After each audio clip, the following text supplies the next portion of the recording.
Now, let me give you a brief overview of what dart manipulation is all about. Dart manipulation is simply a technique of moving a dart from its original position on a block or a sloper to any other area in the garment to achieve a design detail. So basically, depending on the pattern book you're using, your dart is typically in a specific place when creating your block. We all know what a dart is. It is used to get rid of excess fabric and mold your garment to your body from the bust area. So basically, you're converting your 2D pattern paper into a 3D form. Now, some blocks have darts coming from the bust towards the neck area and towards the waist, meaning you actually have a neck dart and a waist dart. Others just have the waist dart. This dress I'm wearing is a clever use of dart manipulation where the dart was moved from its original position and converted to a panel while the other side was just left the way it was. Right? So there are so many ways of working with darts, which we will teach in our online course. But for now, we will discuss moving the position of the dart, which is actual dart manipulation. So let's begin.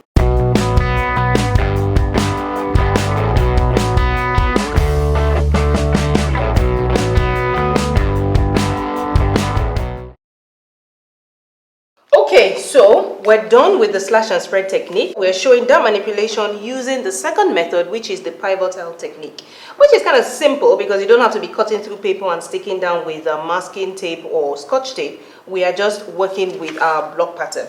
If you haven't watched the previous videos, please go and watch the previous videos because these will, lead up to this one. I'll be using this block, which is really where the waistline is. This is our technical drawing. So you can see that we have a waist dart here and it will be converted into dart, and this is pretty popular directly. And the first thing I need to do is I need to label my dart legs. So I will label this one A, I will label this one B, and I'll label wherever else I want it to be. You can see that I put C's in different places, right? So let me clean up the old one I did because I do use this block quite often. Now that I can easily work from here, right? So the first thing I'm going to do is remember that your center front is typically straight, right? So you don't keep moving your center front, which was why I labeled the dart line closer to the center front A.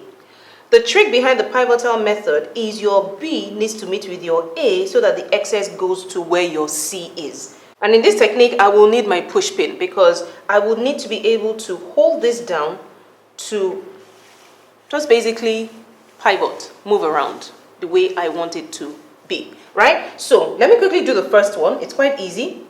The first thing I will do is remember from the previous tutorials and previous videos, where do we want the new line to come from? From what I see, you can see it's coming from the side seam, meaning it has to be somewhere around there in order to go up to meet the dart. And really, I've shown you how to do that using the French dart. So let me just change this technical drawing and turn it into a bust dart, and that's why you see that your technical drawing is important. I want it to go down. Now this is currently where my dart is, and so it needs to go down. So I need to come from maybe somewhere just a little bit below the armhole. So let me just draw that there. So that's what this is going to look like to meet this dart, like that. Something like that is what we're trying to achieve. So it means if I come from here, I will be able to go down there, similar to what my picture is showing me. So now that I have my technical drawing, I'm going to put it beside me.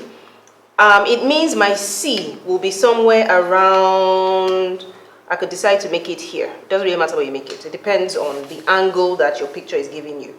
So I'm thinking it's somewhere around there. So I'll just put my C here. And I'll label this C. Right? So that's my center front.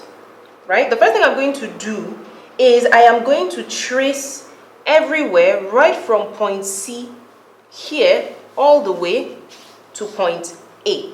Very, very important. So I'm going to mark my point C out. I trace all around using the solid, instead of putting construction lines and stuff like that. I'm obviously going to mark out my notches like that, like that, like that. Then I come here like that and mark this point and mark that point. So that's the first portion of my block done, and it looks like that. Now this is where my first dart leg will be, like that. Easy peasy, right? Let me label this center front. Now I'm going to place my block back, making sure I align everything, and then I get my push pin, which is there. And then what I will do is I will ensure, because remember that when you're working with dart manipulation, you're basically closing one dart and moving the excess elsewhere. So I'll push my pin in place like that and then turn my block so that the B meets A. Oops, I think I was a bit too low, so I'm falling out of the paper a bit. So let me just move this up a bit. So let me work in the middle, just so I don't make the same mistake I just made. Okay, so I mark this first portion with my push pin in place and make sure my B touches A, like that. I simply draw from my C again to meet where my dart used to be, to meet B. So I basically trace from C down to B. And I draw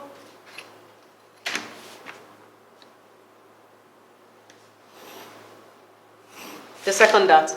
Easy, easy, easy, easy. That's not all. Remember, you need to blend this like that. Clean off the excess. And when you're done with this, what's the next thing that you do? Remember, move the tip of your darts in between by 2.5, like that. That stays right in the center. And then I mark it to the old dart legs so that it gives me a bit of nice, shaping over there around the bust area.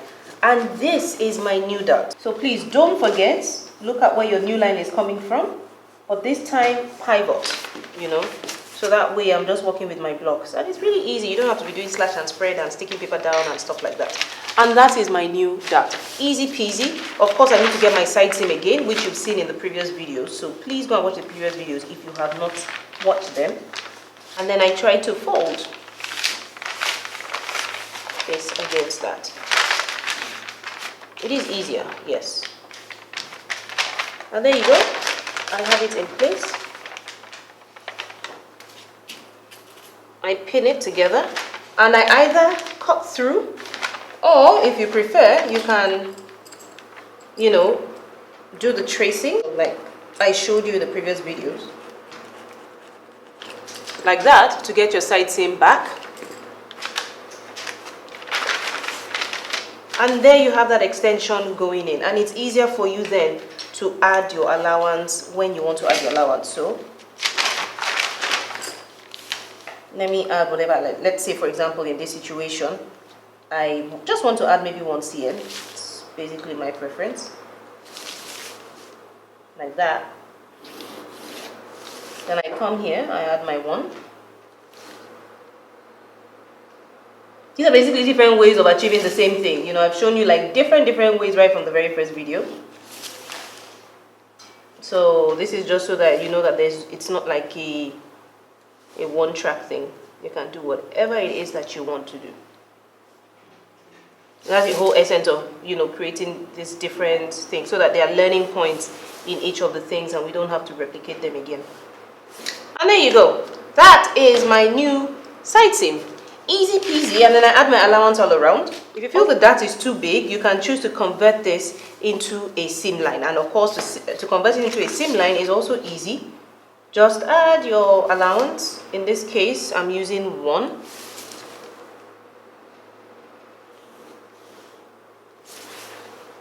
And then 1 again on the other side. Remember, you can do whatever it is you want to do with your darts. You can convert it into a seam, you can convert it into anything, as long as it shows on the outside, right? So if I don't want to sew it up as a dart, I want to actually sew it, then I get rid of this portion, similar to how I showed you in the other one. Then I just add the rest of my allowance, and I am done. Do visit www.martwayne.com for details of our upcoming courses. I'll see you in the next video.